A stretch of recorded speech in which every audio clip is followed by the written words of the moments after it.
Mokgalapa was appointed early last year after the resignation of former Mayor Solim Simanga.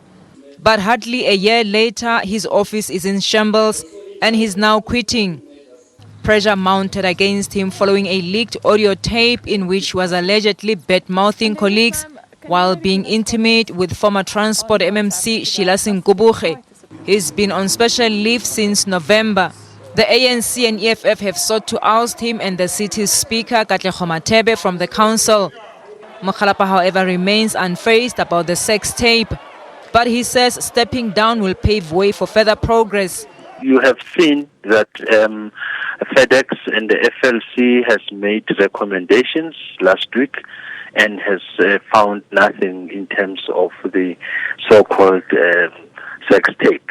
And I always said that I am willing to face the internal disciplinary process. So this is unrelated, not at all, to the disciplinary case. It is just merely about ensuring that there is continued services to the residents of Tshwane. The outgoing Tshwane mayor will nonetheless still face an internal disciplinary process. He's not running away. He has indicated that he is prepared as a lawyer and disciplined member of the Democratic Alliance to face a disciplinary hearing to state his side to the case. This has got nothing to do with the disciplinary hearing that he has to face. Mokgalapa says he hasn't broken any laws and remains confident he will be found innocent. Mulimone Moto, SABC News, Pretoria.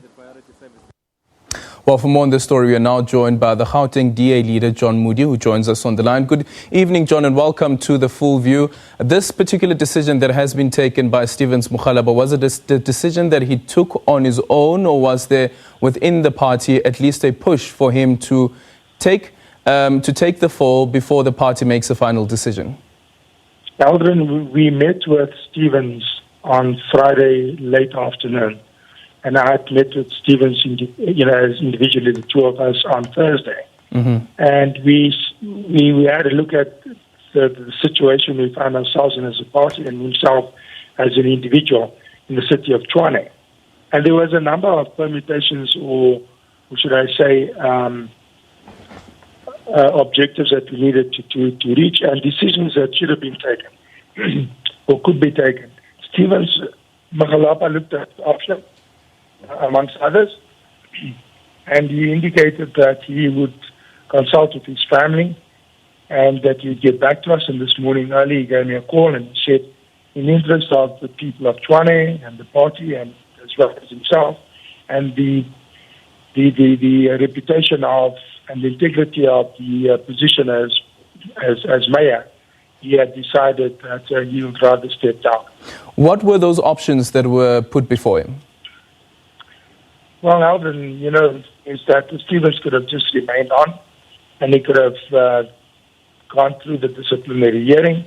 He could have faced those motions of no confidence, because there was no guarantee that those motions would succeed against him. Mm-hmm. And, like many other politicians who is in a position of power, he could have resisted and said, I want to see this thing through to the bitter end. And that could have been long drawn out and protracted. Mm-hmm. But he has done the honorable thing by coming back and saying he puts the interests of the people first, and therefore he has decided that he will step down as the mayor. Were any of those options put in front of him? Either you resign as mayor or you are fired as mayor?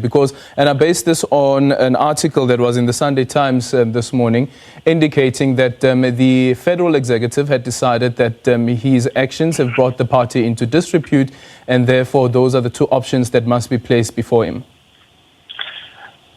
We cannot preempt what the Federal Legal Commission could have findings would be. The situation is such that, yes, there was a request from members of his caucus for a motion of no confidence against him. So we discussed all those issues. And as I indicated to you, Stevens could have decided that he will face these motions and see what the outcome would be. Mm-hmm. He decided that he would rather end the impasse and that he will resign. So are you then saying that the DA caucus in the city of Tshwane would have approached you to tell you or inform you about the possibility of pushing a motion of no confidence in a mayor that they have elected? That is correct. So it would have been this particular motion of no confidence that comes from the Democratic Alliance, but also the motion of no confidence or possible motion of no confidence to be retabled by the opposition. Is that correct? Well, I'd assume that Stevens weighed up all the options and decided that he would do what he has done.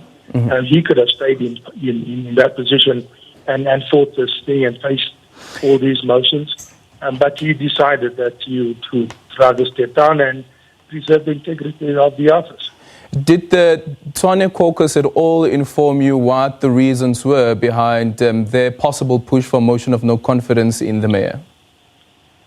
I cannot divulge that, unfortunately. It's an internal party process, and Stevens is still facing an internal disciplinary process, and it could have an impact upon those proceedings. So the reason that I asked this particular question is one has to start then asking questions around the recording of, this is Mokgalapa as well as former MMC Sheila, the conversation that took place in that recording, who recorded that particular conversation and how was that conversation then eventually leaked to the media as well. It would seem as though that the DA caucus itself is divided. Then you're asking me how long is a piece of string. I don't know who had recorded the so-called activities. The caucus, if you say they divided, there was as I said, an approach by members of the caucus to inform FedEx that they would be looking at the possibility of a motion of no confidence against Stevens.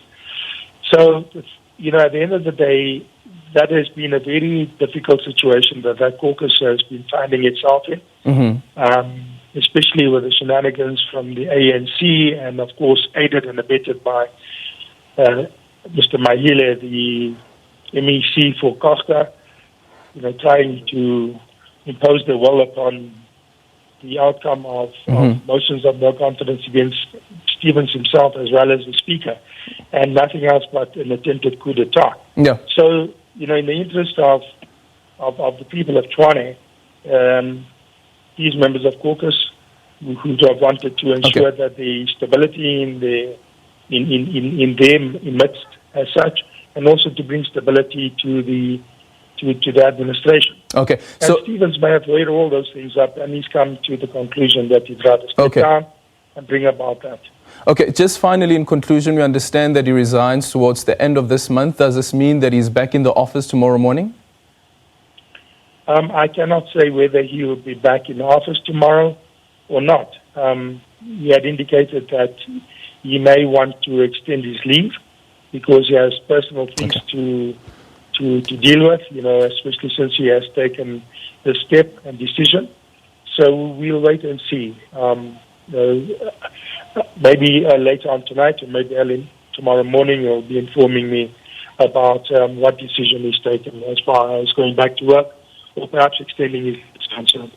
Okay, thank you so much for your time. That is John Moodey, the leader of the Democratic Alliance here in the province of